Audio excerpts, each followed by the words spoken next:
2024 cinema അവാർഡുകളിൽ മികച്ച ഗാനരചയിതാവായി wrapper വേടനെ തിരഞ്ഞെടുത്തതിൽ വിമർശനം ശക്തമാകുന്നു. സുഗുണം പോകരുത്. ലൈംഗികാരോപണ പരാതി നേരിടുന്ന ഒരാൾക്ക് അംഗീകാരം നൽകുന്നതിലൂടെ സർക്കാരിന്റെ ഇരട്ടത്താപ്പാണ് പുറത്തുവരുന്നത് എന്നാണ് വിമർശനം. ഇതെല്ലാം ചെല്ലപ്പന്റെ ഒരു തമാശയല്ലേ സാർ? പലരോടും പല നീതിയോ എന്നതാണ് ഇപ്പോൾ ഉയരുന്ന ചോദ്യം.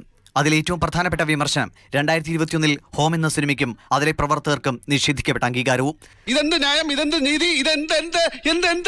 നിർമ്മാതാവായ വിജയ് ബാബുവിനെതിരെ ലൈംഗിക പരാതി ഉയർന്നതിന്റെ പേരിൽ ഇന്ദ്രൻസിനും മഞ്ജു പിള്ളയ്ക്കും അവാർഡ് നിഷേധിക്കുകയായിരുന്നു.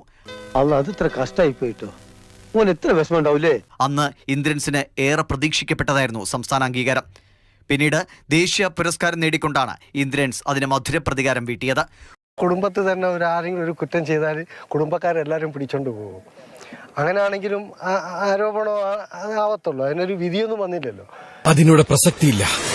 അത് അദ്ദേഹം നിരപരാധിയാണ്, അല്ലെങ്കിൽ അത് ആയിരുന്നു കുറ്റം ചുമത്തിയില്ലെങ്കിൽ അവർ പിന്നെ അങ്ങനെയാണ് ഉദ്ദേശിച്ചെങ്കിൽ ഈ പടം പിന്നെ ജൂറി ഇതുവരെ വിളിച്ച് തിരുത്തോ. മോനെ, നിന്നൊക്കെ വളർത്തുന്നത് വളരെ സൂക്ഷിച്ചിട്ട് വേണം.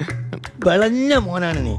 വിവാഹ വാഗ്ദാനം നൽകി പീഡിപ്പിച്ചെന്ന യുവ ഡോക്ടറുടെ പരാതിയിൽ വേടന് ജാമ്യം കിട്ടിയിരുന്നു. ഗവേഷക വിദ്യാർത്ഥിനിയെ അപമാനിച്ച കേസിലും വേടൻ പ്രതിയാണ്. നേരത്തെ മീറ്റു ആരോപണവും നേരിട്ടിരുന്നു. കഞ്ചാവ് കണ്ടെടുത്ത കേസിലും വേടൻ പ്രതിയായി. ഇത്രയേറെ കേസുകൾ നിലവിലുള്ള ഒരാൾക്ക് സർക്കാർ ഒരു അംഗീകാരം നൽകുമ്പോൾ അതെന്ത് സന്ദേശമാണ് സമൂഹത്തിന് നൽകുന്നത് എന്നതാണ് സമൂഹ മാധ്യമങ്ങളിൽ ഉയരുന്ന ചോദ്യം.